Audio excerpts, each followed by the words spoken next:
If you're feeling exhausted, try this instead. The feedback loop that you want to pay attention to is the self-awareness of stinkin' thinking, similar to idle hands potentially. But what it really is about is it's a loss of connection to true vision, to actual purpose. Simon Sinek wrote a great book we're all familiar with now, The Why. But I think it's a little misleading. Now, you can't write a book that's going to be an opus of 5,000 pages, but I think he left out a critical procession to understanding how you get the why. So many folks read the book, hear about the book, they're like, oh, it's cool, you got to get a why. But then how the fuck do you get the why, right? You're like left listless with this cool thing that you got that doesn't actually work its way into practice. And I think if you swim just upstream of the point that Simon was making, right above that is vision, and then right above that at the headwater is clarity. Clarity is the greatest gift one human being can give another in this life, but the trick is the concept of the giving to another. You need a partner. You need an accountability. You need a coach. You need somebody who's willing to hold the space to be able to have a different conversation than the one we're just having all the time, which is like a tennis match where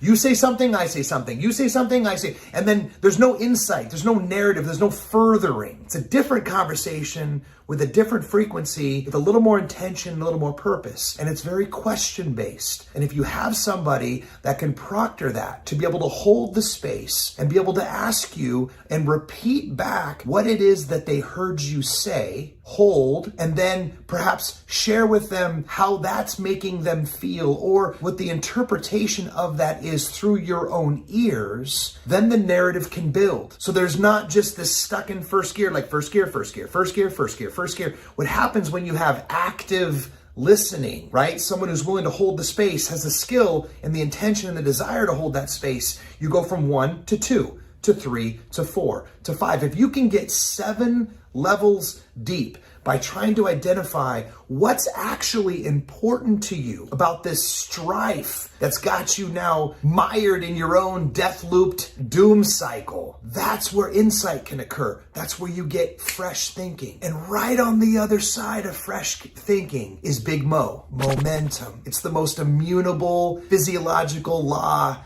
in the universe, at least the real estate that's ears in, walls in. You create a little bit of momentum, boom, the headwater begins, clarity. Then you can start to derive vision because you're clear. And when your thoughts are clear, your decisions become easy. Mentor Joe Stump taught me that many moons ago. So clarity, then vision, that's where you get the why. The why is almost a natural byproduct at that point of doing the work of clarity first, then deriving the vision. The vision is a magnetic thing that then pulls you forward. And the why almost takes care of itself at that point. That is the antidote to exhaustion. It's wholeheartedness. That's a beautiful David White quote, favorite poet of all time. The antidote to exhaustion is wholeheartedness, right? Being fully immersed in whatever it is that you're doing. Wholeheartedness. So the next time you find yourself exhausted by the trivialities of life, it's probably just aimlessness that's masquerading. It's time to reach out to somebody that you trust who you know can hold that space, because on the other side of that is clarity and the inflection point